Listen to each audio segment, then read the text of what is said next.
Bonjour à tous et bienvenue à l'Église chrétienne de Rosemère. On est hyper content de vous avoir ici ce matin. Et je voulais commencer par féliciter Michael qui s'est fait baptiser. Et peut-être pour ceux qui étaient assis loin, vous n'avez pas vu, aujourd'hui c'est un baptême spécial. C'est un Michael qui a baptisé un autre Michael. C'est la première fois que ça arrive dans les 40 ans de l'Église. Alléluia. Alors, ce matin, on va parler de la foi ou on va parler de la confiance. La foi ou une leçon de confiance. Et vous savez, on va commencer par cette histoire qui se trouve dans Jean, chapitre 3, verset 14 et verset 15.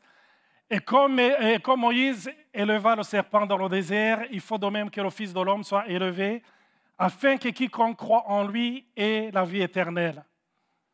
Et pour replacer le texte dans le contexte, c'est une histoire qui se passe entre Jésus et un autre homme. C'était un religieux, un pharisien, qui s'appelle Nicodème, qui est venu voir Jésus de nuit. Et quand il est venu le voir, il était là, il avait peur, mais au fond, de par sa question, on voit qu'il voulait savoir c'est quoi le secret pour accomplir les miracles. Parce qu'il vient à Jésus, il lui dit, personne ne peut faire les miracles que tu fais si Dieu n'est avec lui. Et là, Jésus l'amène sur un autre champ, il lui parle de la nouvelle naissance. Il lui dit, si un homme non est de nouveau, il ne peut voir le royaume de Dieu. Amen. Alors, la conversation continue et au verset 14 et au verset 15. C'est deux versets avant le verset qui est mondialement connu. Et vous connaissez ce verset qui est mondialement connu. Car Dieu a tant aimé le monde qu'il a donné son Fils unique afin... Je vois que vous lisez différentes versions. Amen. Mais avant, il lui dit, comme Moïse éleva le serpent dans le désert, il faut de même que le Fils de l'homme soit élevé, afin que quiconque croit en lui ait la vie éternelle. Et vous savez, partout dans la Bible, on va voir l'importance de la foi. La parole de Dieu nous parle de l'importance de la foi. On peut aller dans Hébreux chapitre 11, verset 6. Félicitations, Michael. Félicitations.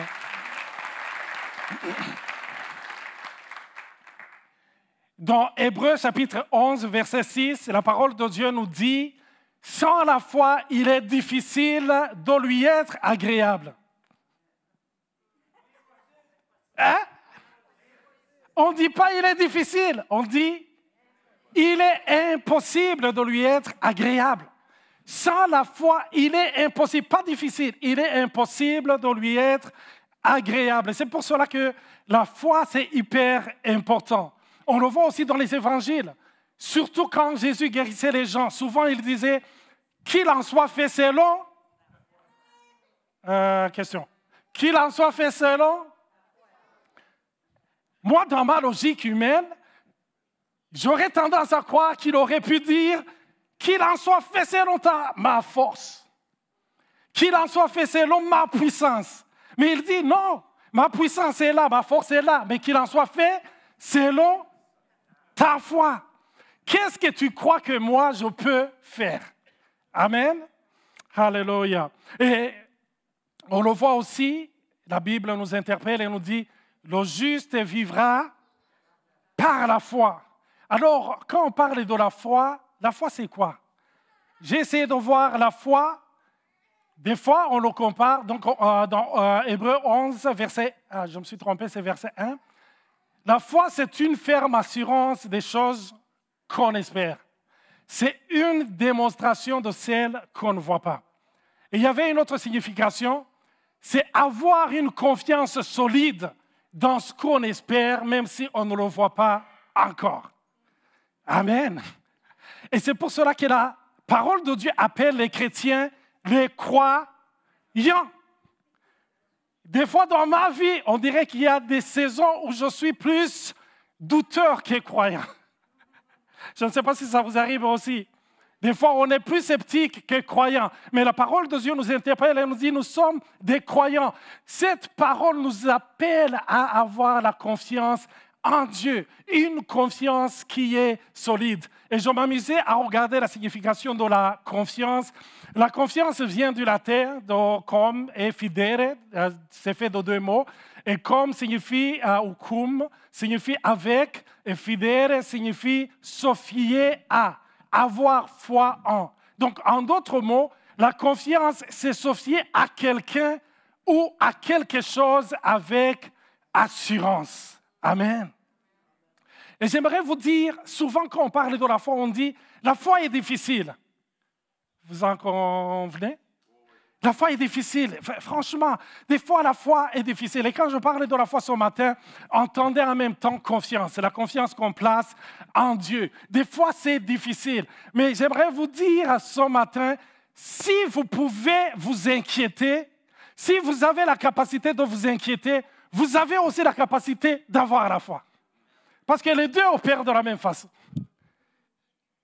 Les deux regardent vers l'avenir. La foi regarde vers l'avenir, mais aussi l'inquiétude regarde vers l'avenir.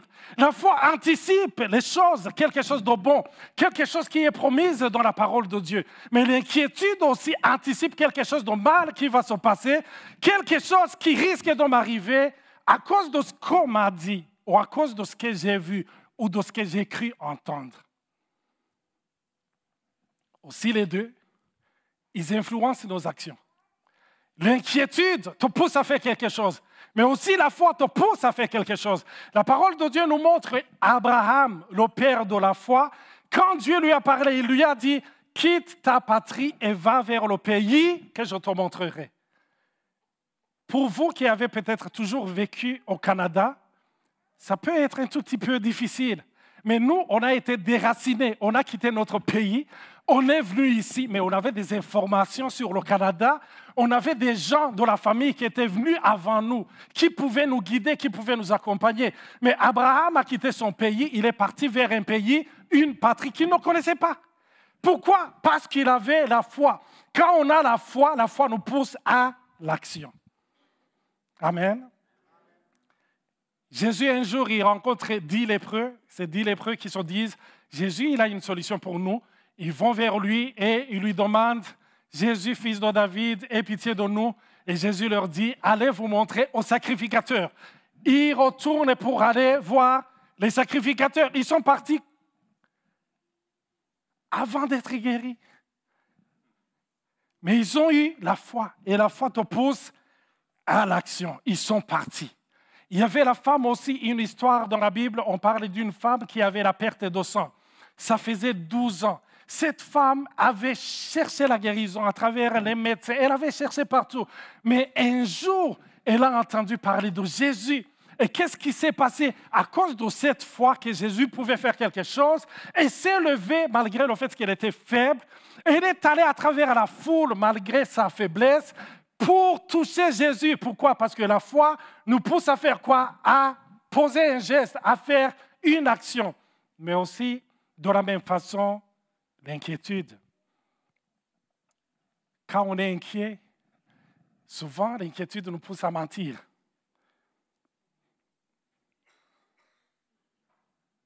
Des fois, l'inquiétude nous pousse à nous cacher. L'inquiétude peut nous pousser aussi à être violents.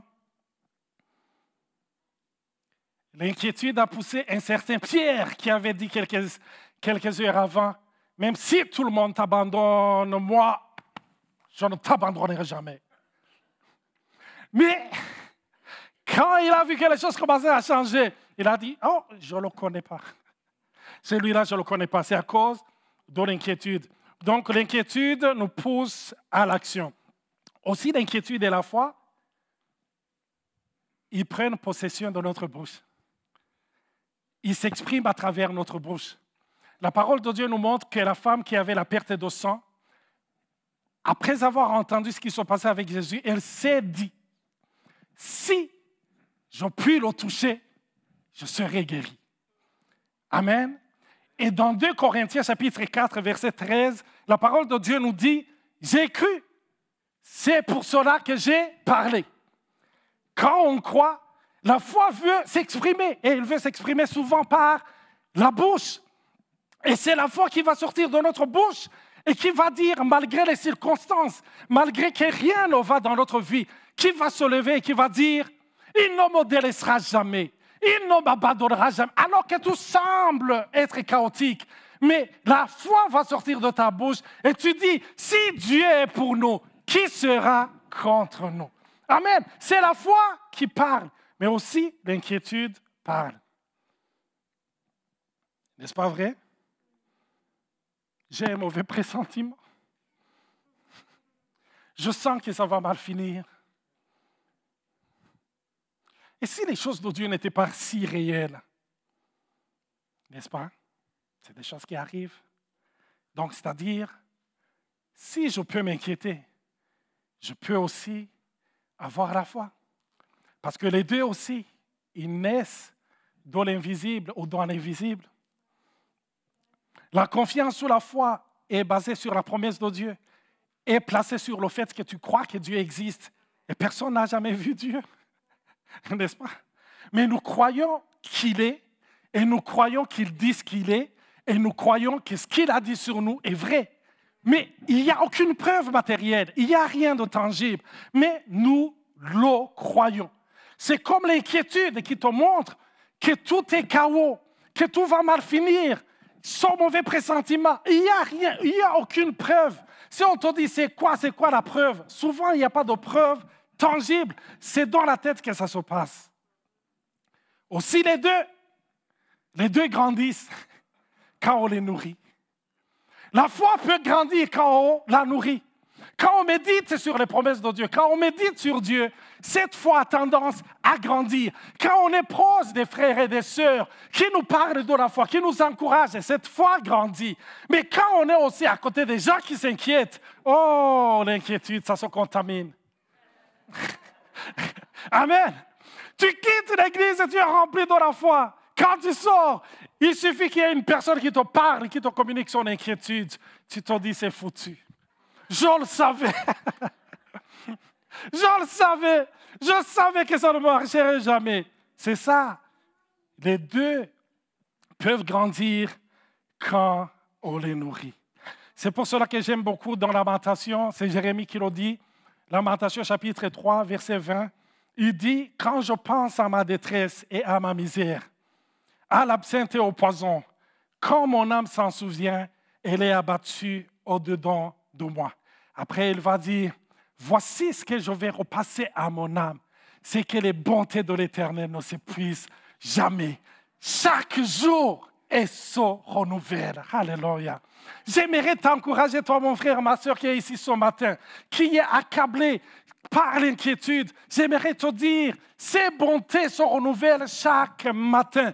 Même si tu vois la nuit, les ténèbres, j'aimerais te dire qu'au milieu de ces ténèbres, c'est lui la lumière qui luise et les ténèbres s'enfuient. Alléluia. Amen. Amen. Et imaginez, vous savez comment on appelle un monde chaotique? C'est un monde sans foi ni loi. Imaginez un monde sans conscience. Tout le monde deviendrait paranoïaque. Hein? Imaginez, tu dors et tu n'as pas confiance à la personne qui dort à côté de toi. Penses-tu dormir? Non, tu dors, elle bouge. Oh là là là là, ma vie est finie. Hein? Imagine, tu vas au restaurant. Et quand tu arrives au restaurant, on t'amène de la nourriture. Et là, tu dis au serveur ou à la serveuse, tu lui dis, assieds-toi d'abord et commence par manger parce que je ne suis pas sûr. Je ne suis pas sûr de la nourriture que vous venez de m'offrir. Hein? Imaginez, tu viens d'avoir un emploi et tu dis à ton employeur, « Hey, boss, commence par me payer parce que je ne vais pas travailler 30 jours sans avoir ma paye. Je ne suis pas sûr que tu vas me payer à la fin du mois. » Imagine que tu entres dans le bureau du médecin et tu dis, « Hey, médecin, avant de commencer, dis-moi, combien de patients sont déjà passés dans ton bureau, dans ton cabinet? » Et tu dis, « Combien parmi eux sont morts? » Hein? Imaginez ce monde. Imagine, tu entres dans un bus et là, tu ne veux pas avancer. Et le chauffeur se retourne et te dit, « Mais avance! Il y a plein de gens. » Et tu dis, non, je suis sur le dossier de la SAQ. Je vais voir combien d'accidents tu as déjà eu. Ce serait un monde fou, n'est-ce pas? Mais Dieu nous a créés pour être dans un monde de confiance, parce que la confiance nous rassure, la confiance nous apaise, la confiance nous aide, parce que quand on vit dans un monde là où il n'y a pas de confiance, c'est un monde où la santé mentale est menacée. Et c'est pour cela que même notre relation avec lui, si la relation avec les humains est importante, imaginez la confiance en ce qui concerne Dieu. C'est aussi 1000 fois important. Alléluia. Amen. Nous allons revenir à cette histoire. Donc, on a vu dans Jean, Jésus qui parle d'une histoire qui s'est passée dans Nombre, chapitre 21, verset 7 au verset 8. Vous savez ce qui s'est passé, c'est qu'avant que j'y aille, c'est le peuple d'Israël qui était toujours là à se lamenter toujours. Et il commence à se lamenter en disant, Dieu et Moïse, vous nous avez amenés ici pour nous faire périr. Mais il se lamente chaque fois et Dieu est fâché. Dieu se met en colère. Et après, il y a une conséquence, ce sont les serpents qui les attaquent. Et quand les serpents les attaquent, le peuple vient à Moïse et dit, nous avons péché car nous avons parlé contre l'Éternel. Il y a eu beaucoup de morts. Et nous avons parlé contre l'Éternel et contre toi. Prie l'Éternel afin qu'il éloigne de nous ces serpents. Moïse pria pour le peuple.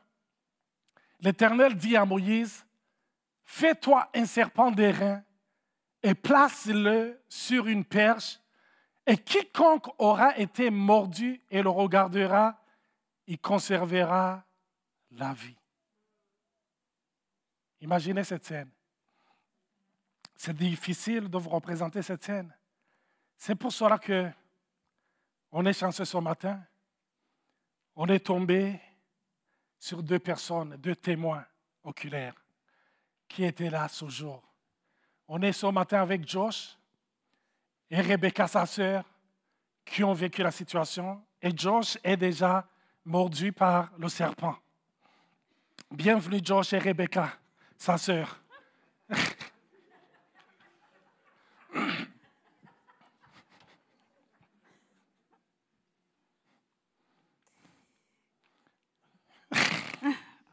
On est malade, on est malade. Hein? Et là, Moïse, il vient de mettre donc, il vient de mettre le serpent d'airain.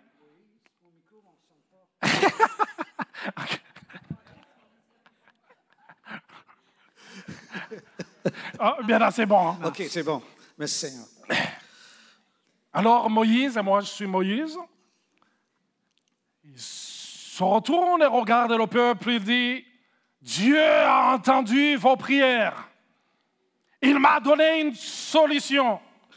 Si quelqu'un est mordu par un serpent, il doit venir se tenir devant son poteau et regarder attentivement le serpent d'airain qui y est suspendu. Et ceux qui le feront, ils seront guéris. Oh Dieu, merci pour cette solution. Mais on doit regarder combien de temps pour que ça marche? Dieu ne m'a donné aucune précision. Il m'a juste demandé de vous dire de regarder seulement. Moïse veut notre mort, hein, parce que depuis que nos ancêtres existent, tu as déjà vu un simple bout de bois planté dans le sol qui peut sauver quelqu'un? Et si ça fonctionnait? J'y crois pas. Hein. J'ai entendu ce que font les Philistins contre les serpents venimeux. Quoi donc? Mais ils brûlent la paille autour d'eux pour que les serpents ne puissent plus les atteindre. Mais la famille de Benjamin a été décimée malgré ça. Oui, tu as raison, mais je doute que ce bout de bois puisse vraiment nous sauver. Alors, que proposes-tu? Moïse? C'est Moïse, hein? Oui. Oui, c'est Moïse. Quiconque regardera ce serpent sera sauvé. Parle moins fort, on t'a déjà entendu. Hein? Écoutez, essayons de sauter chaque fois qu'un serpent s'approche. Hein? Ben, tu as vu, ils nous attaquent par dizaines. Comment veux-tu sauter assez vite pour leur échapper?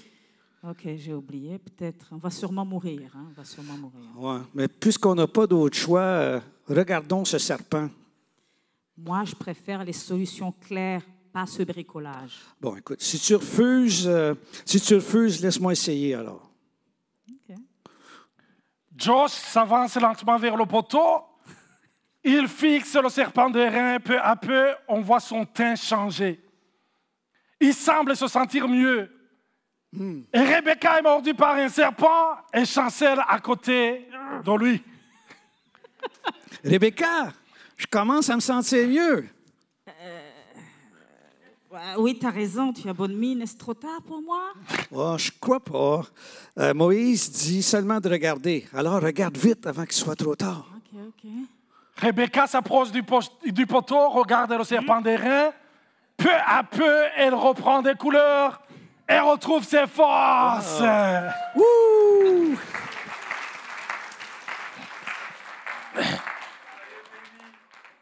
Merci beaucoup. Si quelqu'un parmi vous a des contacts à Hollywood, on a 2 acteurs. Amen. Mais on a voulu illustrer un tout petit peu. Ce n'était pas du tout facile. Parce que Moïse, il leur demandait de faire quoi? De regarder en haut, mais le danger se trouvait où? En bas. Et vous savez, dans Nombre, la parole de Dieu nous dit « Quiconque regarde sera sauvé », mais Jésus dit « Quiconque croit sera sauvé ». En d'autres mots, croire, c'est aussi regarder. Parce que la parole de Dieu nous dit dans Hébreux 11:2, en fixant nos regards sur Jésus, qui est l'auteur et le consommateur de notre foi. Quand nous regardons à Jésus et non pas à nous-mêmes, c'est là où la foi naît et c'est là où la foi grandit. Alléluia. Amen. Regarder, ça signifie quoi? Regarder signifie beaucoup de choses. Regarder signifiait lâcher prise. Ce n'est pas facile. Lâcher prise. Arrête de contrôler. Abandonne-toi à lui. Laisse tomber tes plans, tes stratégies. Laisse-toi dans ses bras et fais-lui confiance. Regarder signifiait, comme je venais de le dire, ne pas se regarder. Parce que souvent, le monde te dit, la solution se trouve en toi. Tu peux te sauver toi-même. Non, tu ne peux pas te sauver toi-même. Et j'aimerais vous rappeler une chose. La parole de Dieu nous dit que le fort ne se glorifie pas de sa force, que le sage ne se glorifie pas de sa sagesse, que le riche ne se glorifie pas de sa richesse, mais que celui qui se glorifie dans le Seigneur. C'est lui seul qui peut sauver. L'argent a des limites, la sagesse a des limites, la force a des limites, mais Dieu n'a aucune limite. C'est pour cela qu'il nous appelle à le regarder, à fixer le regard. Ici, on a entendu Josh Sylvain qui disait, mais on doit regarder combien d'heures? Il n'y avait pas de précision, il fallait regarder, seulement regarder, être perdu dans son regard. Alléluia. Ne plus contrôler qu'est-ce qui se passe. Comment le Seigneur va-t-il le faire? Comment va-t-il l'opérer? Est-ce que je vais commencer par me sentir mieux ou il va commencer par chasser les serpents? Je ne sais pas comment il va faire. Ce qu'il me demande, c'est seulement de regarder. Et regarder, ça signifie aussi obéir. L'obéissance vaut mieux que le sacrifice. Obéir, on n'obéit pas parce qu'on a vu. On n'obéit pas parce qu'on voit des résultats. On obéit. C'est tout. Parce que c'est ce que Dieu nous appelle à faire. Amen. Le Seigneur te dit, regarde. Je ne sais pas ce que le Seigneur te dit ce matin. Peut-être c'est pardonne. Eh Seigneur, c'est difficile, il le sait. Mais quand ils ont commencé à regarder, les serpents étaient toujours là. Des fois, j'imagine des gens qui sont à côté. Et un papa qui regarde sa fille. Et une maman qui regarde son fils. Un frère qui regarde sa sœur. Une sœur qui regarde son frère. Le tonton qui regarde ses neveux. Et qui dit, attention à ta jambe gauche. Oh, celui-là, il est gros. Oh, on dirait qu'il a même 2 têtes. Il y a toujours des paroles qui font peur autour de nous. Il suffit d'ouvrir les informations, les nouvelles. Il y a toujours quelque chose qui nous tombe dessus et qui essaie de nous démoraliser. Mais le Seigneur, il veut que lundi, mardi, mercredi, pas seulement dimanche, qu'on regarde à lui, qu'on lui fasse confiance. Seigneur, je vais te faire confiance. Seigneur, et j'aimerais vous dire quelque chose. Quand vous prenez la décision de lui faire confiance, souvent ce qui se passe, c'est que les choses commencent par se compliquer. Les choses souvent commencent à empirer. Mais c'est là où le Seigneur te dit, continue à regarder. Continue à me faire confiance. Continue à me faire confiance. Parce que quand Dieu commence à agir, il n'agit pas dans le bruit. Les gens, quand ils travaillent dans le bruit, mais lui, il travaille souvent dans le silence. La preuve, c'est nos enfants.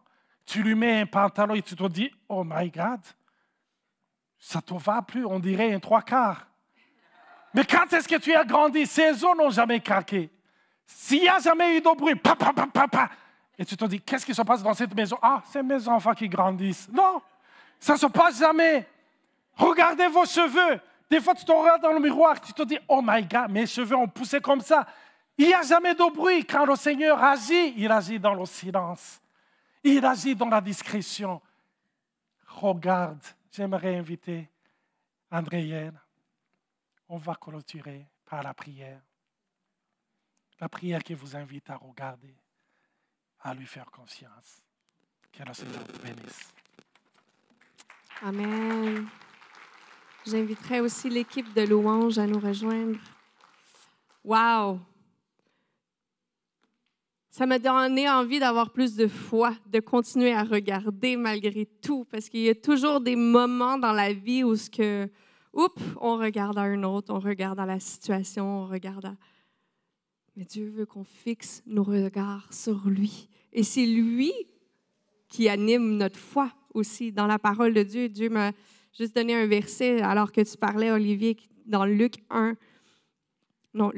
7, 5, versets 5 et 7. Les apôtres dirent au Seigneur. Les apôtres, ceux qui étaient jour après jour avec Jésus, ceux qui étaient à côté de lui, qui avaient vu les miracles, ont demandé au Seigneur, augmente notre foi. Ça peut nous arriver, nous, parfois, que notre foi fait comme, oh, elle est rendue où, ma foi? Mais le Seigneur dit, si vous aviez de la foi, comme une graine de moutarde. Savez-vous, c'est quoi la graine de moutarde? C'est la plus petite des graines. Et savez-vous ce qu'elle crée? Le plus grand des arbres. On n'a pas besoin d'avoir une énorme foi. On a besoin d'en avoir une toute petite. Et c'est le Seigneur qui l'alimente. Je vous demanderai de vous lever avec moi. On va finir en prière. Et ce message-là m'a personnellement interpellée parce que même si je suis ici en avant ou s'il y a un titre de pasteur ou s'il y a des gens qui sont là depuis des années, on peut toujours réanalyser ou demander à Dieu de nous montrer où est rendue notre foi. Dans notre saison, dans ce moment-ci, alors qu'on vit parfois des difficultés, parfois des bons moments aussi. Les bons moments, parfois on oublie que Dieu est là parce que tout va bien. Alors prenons cet instant-là pour voir où est notre foi. Et si tu es ici ce matin et tu dis, Seigneur, augmente ma foi ce matin. Seigneur, je veux aller plus loin dans cette foi-là. Je veux te faire encore plus confiance. Je veux augmenter cette relation-là personnelle que j'ai avec toi. Si c'est le cas pour toi aujourd'hui, j'aimerais prier avec toi. Alors là où tu es, tu peux simplement lever ta main alors que tu dis, moi Seigneur, moi je veux augmenter ma foi. Je veux te connaître plus. Oui, il y a des mains qui se lèvent partout dans la place. Seigneur Dieu, merci. Merci pour qui tu es. Merci parce que c'est toi qui alimentes notre foi. Tu vois chaque personne qui a la main levée ici ce matin. Tu vois leur cœur, tu vois leur situation, tu vois leur saison de vie, leurs difficultés, leurs beaux moments, tu vois tout. Et Seigneur Jésus, c'est toi qui opères dans nos vies. C'est toi qui agis. Alors, on veut regarder à toi ce matin. Et on te prie qu'avec ton Saint-Esprit, tu puisses raviver la foi qui a peut-être perdu de l'ampleur, qui est rendue une petite flamme. Mais Seigneur Jésus, viens souffler avec ton Saint-Esprit. Viens ranimer. Peut-être qu'il n'y a pas presque plus de foi. Mais Seigneur Jésus, je prie que tu agisses dans les cœurs, dans les situations. Fais en sorte qu'il y a des réponses à nos prières cette semaine et on puisse juste faire en sorte de témoigner de ta grandeur, Jésus. Seigneur Dieu, je te remercie d'avance pour tout ce que tu vas faire aujourd'hui, cette semaine et dans les mois qui suivent, alors que tu vas faire grandir notre foi et tu vas nous aider à toujours plus réaligner nos regards sur toi. Seigneur Jésus, je te remercie d'avance pour tout ce que tu vas faire. Et tout le monde dit Amen, Amen, Amen.